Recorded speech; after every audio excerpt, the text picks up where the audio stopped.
কারো যদি lymph node বড় হয়ে যায় তাহলে আমরা প্রথমেই টিউবারকুলাস লিম্ফ্যাডিনাইটিসের কথা মাথায় রাখি। লিম্ফ নোডে কিন্তু টিবি হয় এবং এটা অনেক দেখা যায়। সুতরাং এটা প্রথমেই মাথায় রাখতে হবে। এরপর লিম্ফোমার কথা আমরা মাথায় রাখি, এটাও প্রচুর পাওয়া যায়।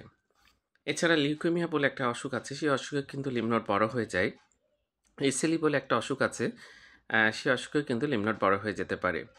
বিভিন্ন ভাইরাল ইনফেকশন যেমন সাইটোমেগালোভাইরাস এবং ইনফেকশাস মোনোনিউক্লিওসিস এর ফলেও কিন্তু লিম্ফ নোড আমরা বড় পেতে পারি।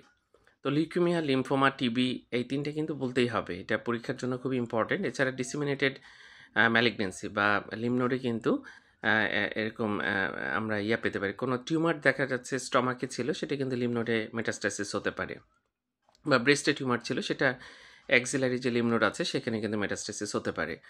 লিম্ফ নোড কিন্তু অবশ্যই এক্সামিনেশন করা দরকার একটা পেশেন্ট আসলে, এবং সেটা যদি বড় পাওয়া যায়, কেন বড় হয়েছে সেটা কিন্তু বের করার চেষ্টা করা উচিত। ধন্যবাদ সবাইকে।